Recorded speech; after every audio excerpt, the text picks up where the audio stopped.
I would like to thank all the people in Brickolage who worked really hard to help Anna and Camelia think of this beautiful, beautiful artwork right here. And basically they took different ideas from what we came up with during our different sessions.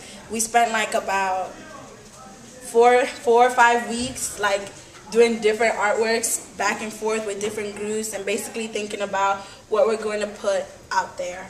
And this up here is just a little drawing of how it's going to look like how the outside looks like.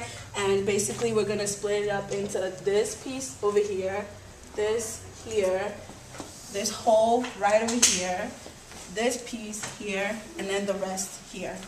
So when you look at it far away, it's going to look really awesome. And I want to explain that the way that we have this measured is at the peak point right here, we're looking at 18 feet. So this guy right here is about 18 feet tall.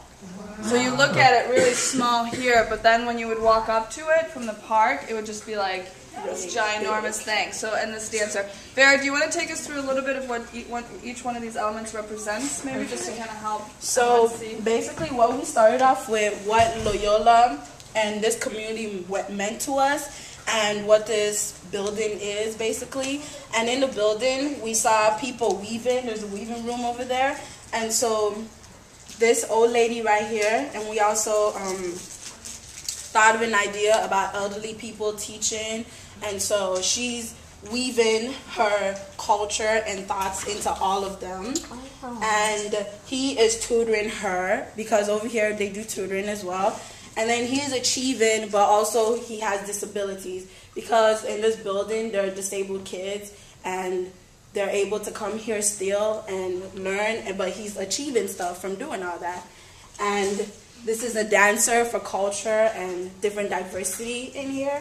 And of course for swimming with achievement and Lake Michigan also. We're also going to be working with cement, and we're going to be sculpting different elements. You guys have all seen a quilt, and the idea of taking different pieces and putting them together to create a story. And that is part of the micro design. So these are the big design elements, and there's going to be micro design elements within that. So in a lot of these flows, there's going to be these little squares that are going to be created by all the students that are part of this session and the spring session. That are going to tell different stories or different things. You know, maybe somebody's going to do an eye, maybe somebody's going to do, you know, someone cooking or whatever's important to that particular person, and we're going to take all those little squares and piece them together. So when you walk up to the wall, not only from far away will you see some of those big elements, but as you come closer to the wall, you're going to see even more micro elements that tell even more of a story about what's happening within these walls. So do you guys see on the left there how there's a piece of mirror with no lines? And then the piece of mirror with lines. Okay? From that process, we take it to the table that those mirrors are on, and those are hand broken. And then from there, the slightly smaller pieces are brought over here. So Catherine's going to go for it. So she's breaking with her arms the bigger pieces with her hands. And then those smaller pieces will be brought over here.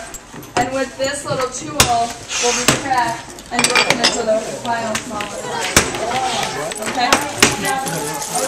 Are you camera?